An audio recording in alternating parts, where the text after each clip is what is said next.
Welcome to the LDA Podcast, a series by the Learning Disabilities Association of America.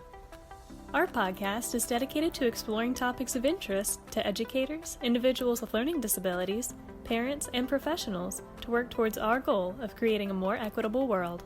Hi, everyone. Welcome to the LDA Podcast. I'm here today with Kelli Fetter, who is a certified handwriting specialist and has practiced occupational therapy for over 10 years. Kelli is also the founder of Handwriting Solutions, and I'm going to turn it over to her for you to tell us a little bit more about yourself and also Handwriting Solutions. Wonderful. Yeah, thanks for having me. I am a big fan of LDA, both as a parent, consumer, and a professional. So, yeah, as you mentioned, I am formerly an occupational therapist. I practiced in pediatrics for many years, in a variety of settings, outpatient, early intervention, and school systems. And then I also taught adjunct as a professor, teaching, of course, pediatrics and a kinesiology course. And it wasn't until my own child was diagnosed with dyslexia and dysgraphia that I really got involved in this learning disability world, as that so often happens. But I think, I think a lot of people are surprised when I tell them that as an OT, I had never heard of dysgraphia until my child was diagnosed. And that's pretty shocking, I believe. So really, when she received her diagnosis, it was very easy to find supports and information on the dyslexia side. There's programs and curricula and just a lot more information. But at that time, 7 years ago, not a lot of chat about dysgraphia, not a lot of professionals in this area, and definitely not curriculum or programming or, very little even research at that point too. And so I kind of took my OT neurology background and coupled it with this educational model and really focused on trying to help her. And we had great success. And so then, of course, had some friends and family asking, what did you do? How, she doesn't, quote, look like she has dysgraphia. Her teachers were wondering as well, because even her teachers were not familiar with dysgraphia. Mm-hmm. And so I just realized nobody else is doing this. I can do this. And so thus Handwriting Solutions was born. And what that looks like now is we are fully virtual, providing handwriting support one-on-one in a tutoring model, as well as supporting teachers and therapists, which I'll talk about later, how we're supporting them. But it's really cool because it's virtual and it's global. We have tutors and students international. So really reaching kids that just need this support that they aren't getting it in their area. Yeah, that's really awesome. And one of the reasons I was so excited to talk to you is because you have such an interesting background and seeing those things combine. Can you tell us a little bit more about dysgraphia and how it's more than just bad handwriting, just to get that out of the way?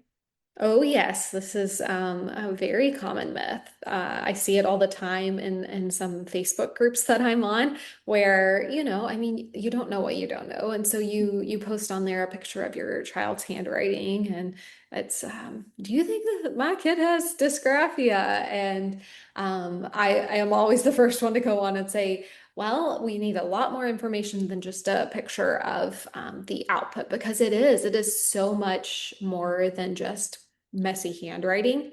And in fact, some students can have dysgraphia and actually not have messy handwriting, because it can also just be that translation of thoughts to paper. It is a neurological condition. Our brains, in dysgraphic students, their brains are just wired a bit differently when they're learning to write, to encode, if you will. So taking the information in, processing it, and then getting it out by hand to paper. So it's kind of a deficit somewhere along that continuum, or that orthographic loop is the fancy way of saying that. So really it's figuring out where that breakdown is happening, but also knowing that the signs can be much more vast than just messy handwriting. And also, what does messy handwriting even mean? Because it is going to look very different. One dysgraphic child is going to look very different than another dysgraphic child. And we can't really put blanket interventions or accommodations on a child just because they have that diagnosis. It's really important to kind of zoom in, figure out their learning profile, and figure out exactly where those barriers exist. So what that might look like, again, yes, legibility could certainly be a factor, but also I look at those mechanical skills of handwriting as far as line placement and sizing and spacing of letters and words and formation, um, pacing. So are they able to keep up with the writing demands in a classroom? Spelling is a big factor in students with dysgraphia. So really exploring that, because they may be able to spell verbally, but then they go to write it on paper and it's a bit jumbled up. Written expression. So again, getting the thoughts out onto paper. That can sometimes exist in addition to the quote messy handwriting, but that can also exist separately. And it can also evolve. With my own child, it was more of the kind of messy handwriting at the beginning. And what's interesting, and I think a lot of people will find this really interesting too, is her fine motor skills were on target. So I think sometimes we come at this from a motor deficit, and that's not always the case. Oftentimes, our dysgraphic students can have average to above average motor skills. So again, it's that neurological piece of that written output. So then, we work to improve those mechanical skills of handwriting. And then as children get older, then it becomes a written expression piece of now how do we get those thoughts out in an organized manner, in a concise manner, in a manner with effective grammar and syntax and kind of more of those educational related skills. But you can see it's a very broad spectrum of what we might see when a child is diagnosed with dysgraphia. I really appreciate that answer. That was a fantastic look because a lot of people do think it's just handwriting. There's so many different signs that you can look out for.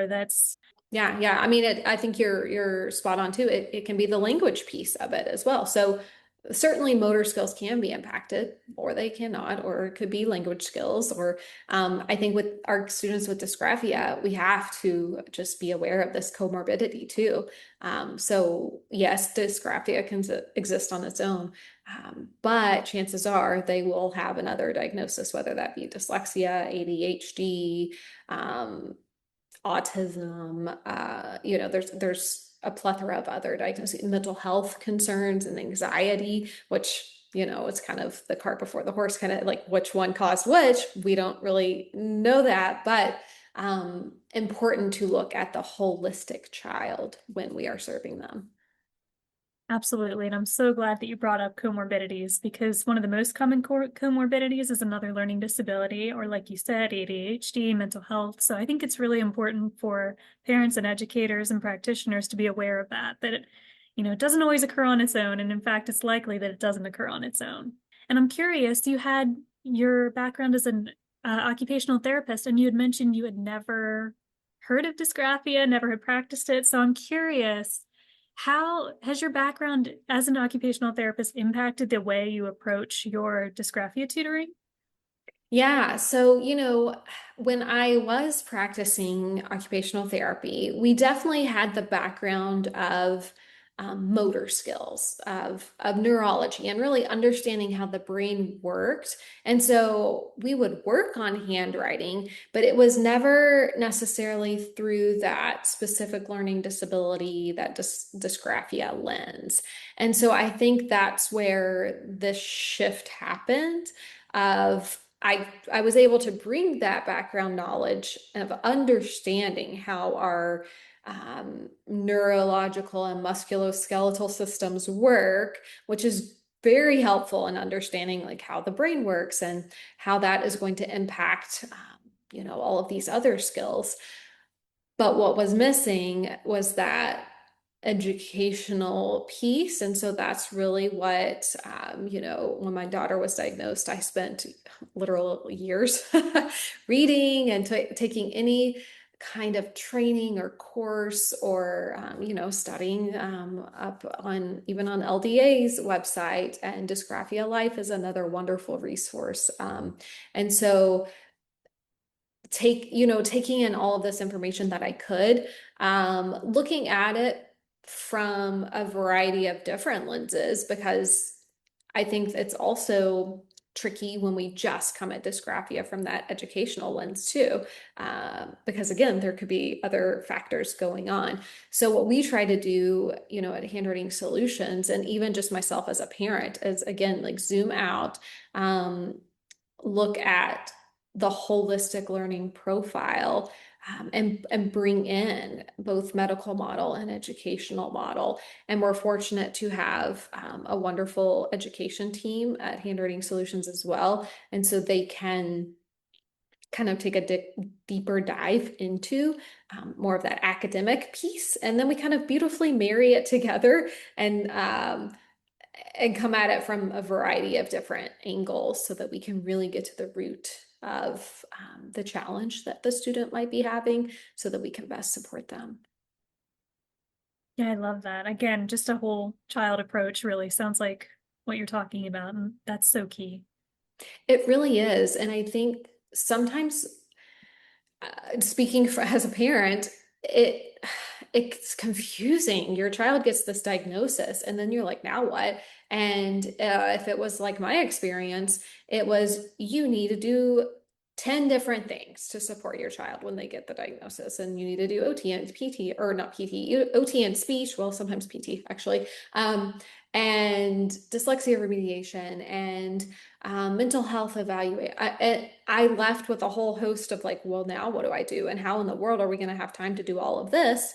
And really, again, we don't need to do all of those things necessarily. We need to pick out what that underlying barrier is and build that up, so that our child can access education, but also be a child. Yeah, that's huge.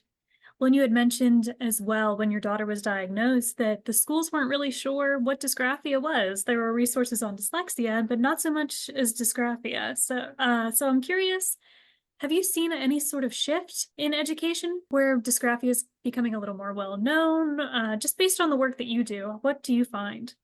Yeah, I would say I am optimistic about where we're headed. So, I think there is still a lot of room to grow, a lot of education and training that needs to happen on a systemic level.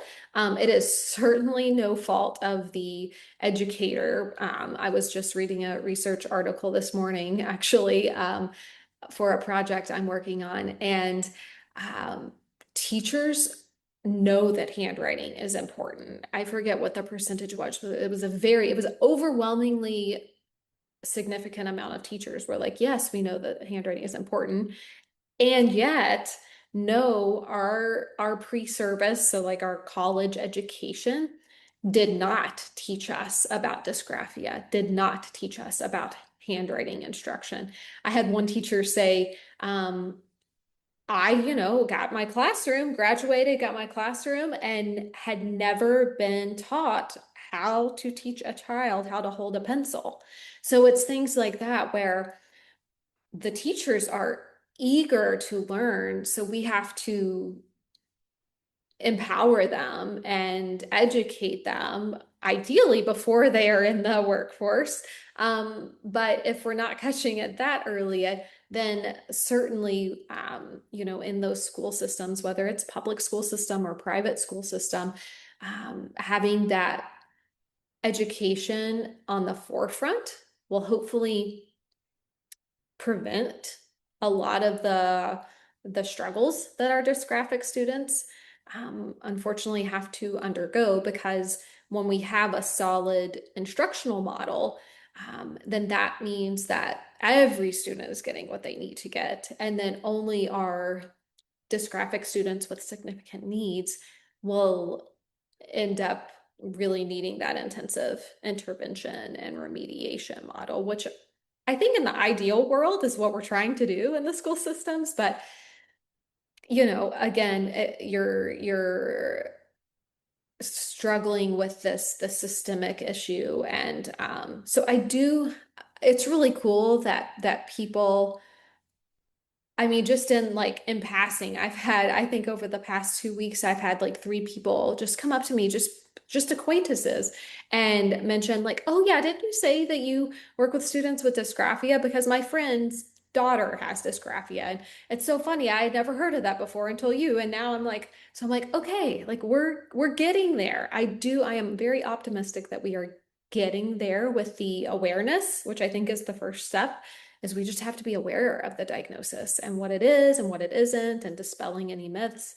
Um, but then also like that next step is that empowering kind of the people who serve the students, the people who are working with the students from day in and day out, and that be teachers and also OT. I think that that's certainly a role for OT as well. And then of course the parents. I want to empower the parents too, because I have been there when you get the diagnosis and you're lost and confused and you have no idea where to start. Absolutely. Yeah, and LDA definitely agrees with the supporting educators and the professionals who work with people with LD, and the parents as well. And they're all such like key team players to create success for these students. So I'm really glad that you brought that up. And I just wanted to switch gears a little bit into the research side. You have been doing a lot of dysgraphia research. If I can talk about, you're working on a manuscript right now for a book on dysgraphia, which is very exciting. So I just wanted to talk to you a little bit more about that research. Is there anything that really stood out to you or that surprised you? Oh, yes, I have been deep diving research. If you could see my desk, I think there's probably about 50 or 60 articles behind me that is something to do with learning disabilities or handwriting or dysgraphia, all of the above. So the first manuscript that I will be putting out is actually going to be for OT practitioners, because I just thought, well, I've got to start there, because that's where my background exists, and I really want to empower them. But of course, I have parents who are like, well, when is ours going to be released? So I'm coming at all of this from a very evidence-based mission of, again, there's not a wealth of dysgraphia research out there, but there's enough to where we can draw some conclusions, as well as pull from dyslexia research and pull from handwriting research, because there's a lot more handwriting research out there, and kind of use our experience and kind of put together both the evidence and that experience into tangible tools that can be implemented right away. But yeah, so what I'm seeing research and evidence wise, again, I mentioned the whole lack of understanding and awareness and even support for teachers. That was pretty surprising to me, especially when you consider, general education teachers, they get all the students at some point. And the fact that we're just not equipping them is not great. And I feel like that it's just doing them a disservice. So we certainly want to empower them, I believe. And then I think a few other interesting pieces that I have really found more recent would be this whole AI. And we all, it's almost to the point where we just can't not talk about it.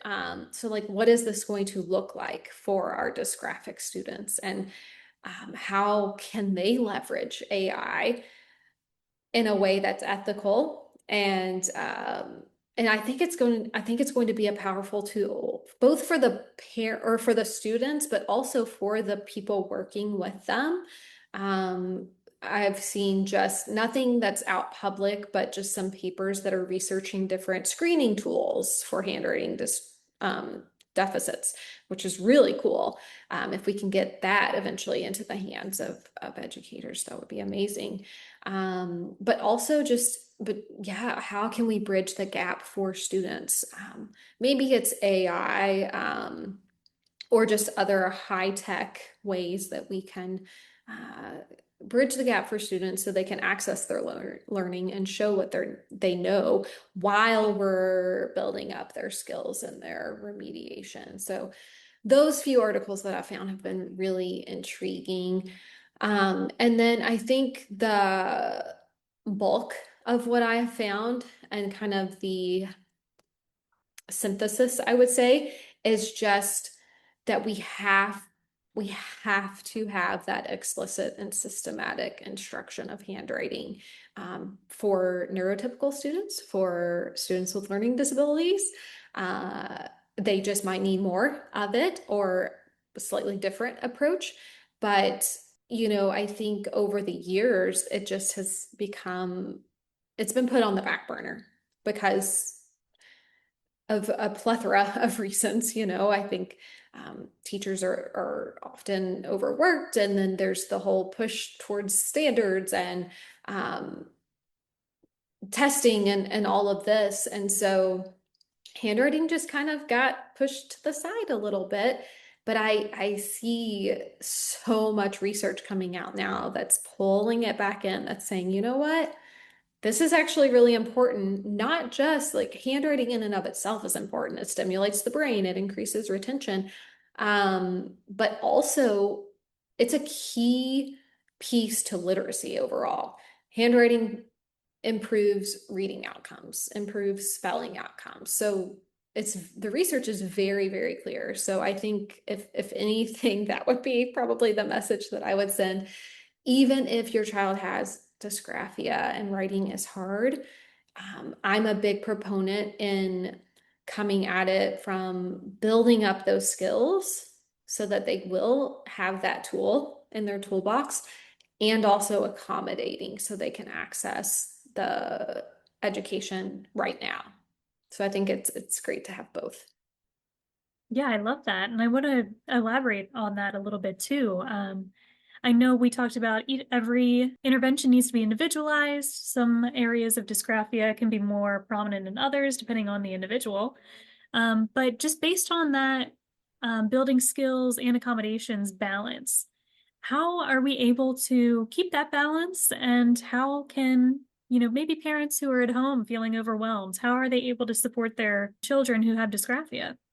This is great. Yeah. So a couple of the research articles that I recently was reviewing talks exactly about this, of like that balance of when and how do I support my student with their handwriting, but then also I need to know what they know, kind of thing. And so the simple way to kind of say it is when you're working, when the task is just handwriting, we're going to focus on handwriting.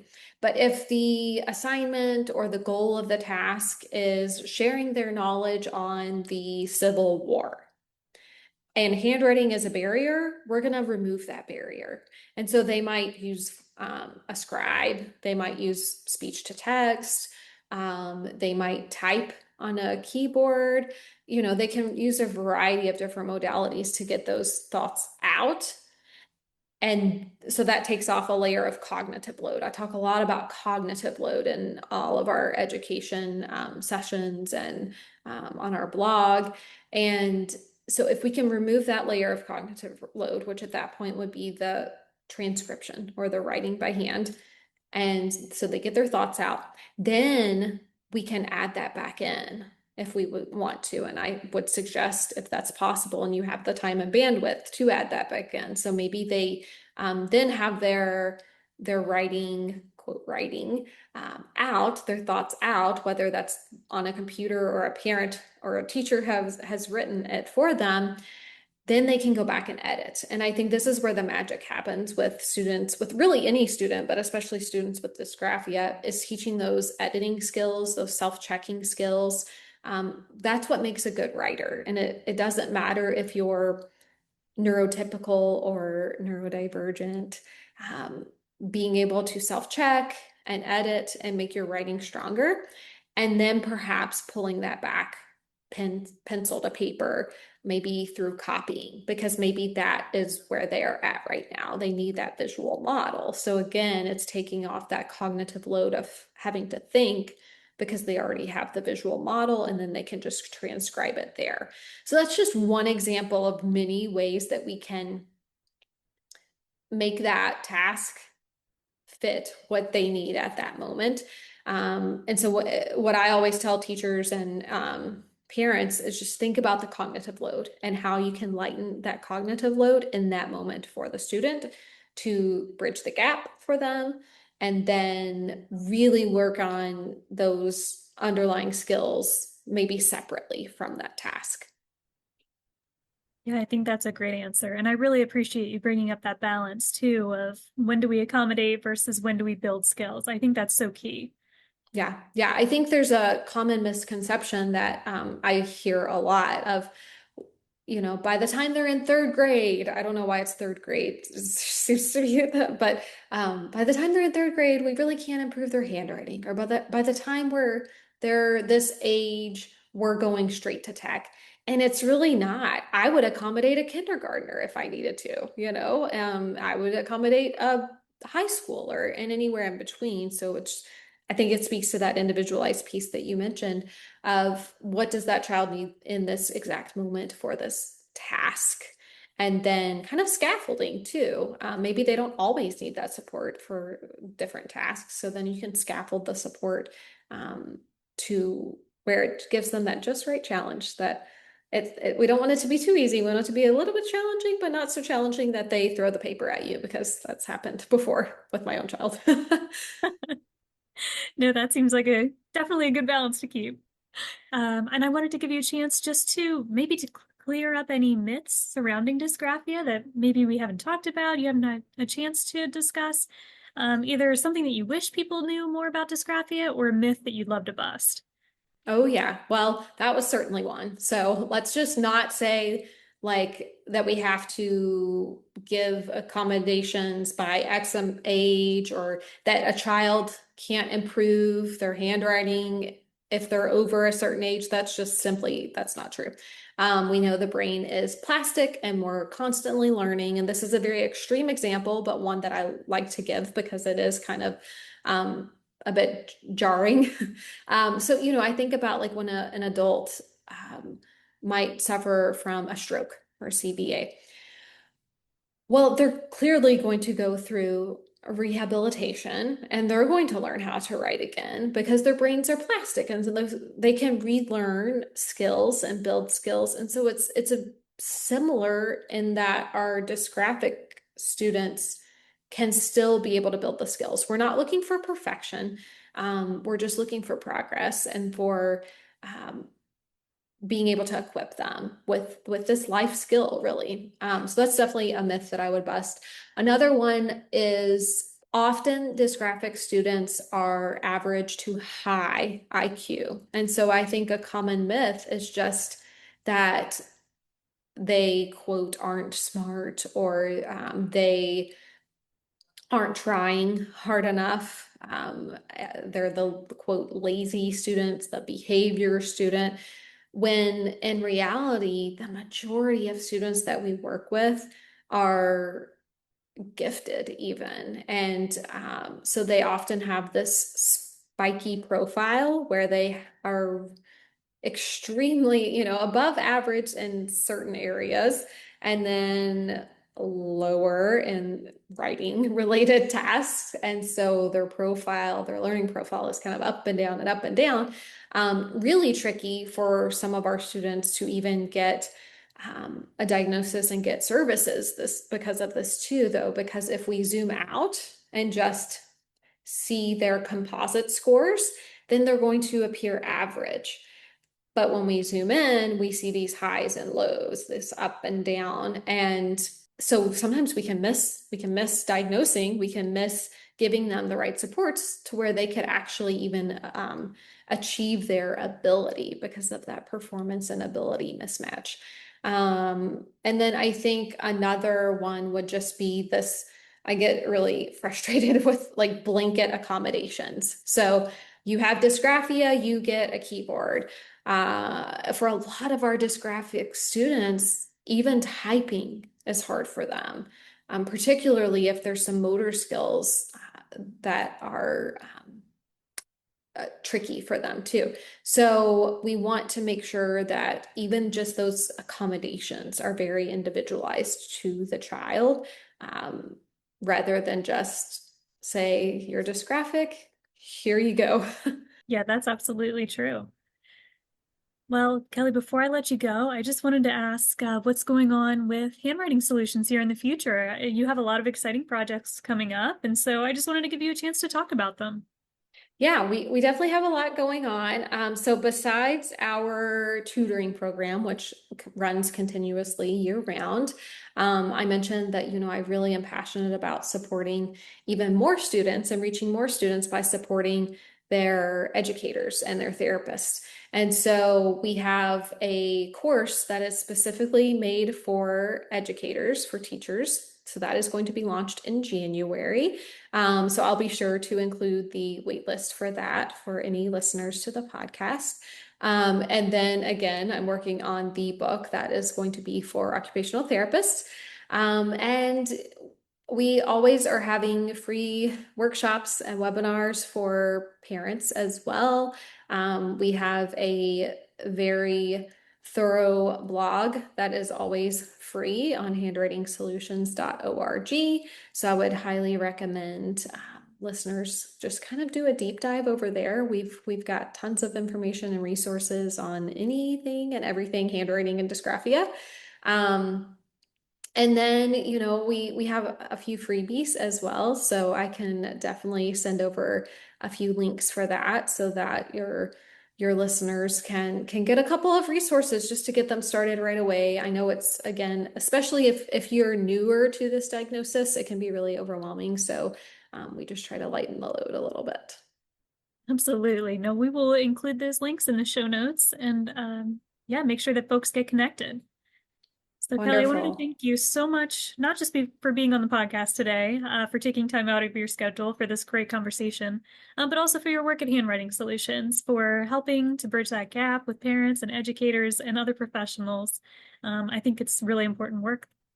Thank you. Thanks so much. We're happy to do it. It's a labor of love for sure, but it's one that I am very passionate about and one that I have literally lived the journey as a parent. So I think that always helps being able to relate to parents and how I've seen kind of all sides of the spectrum with the schools and with therapy teams as well. So I'm happy to share and yeah, thanks for everything that LDA does as well.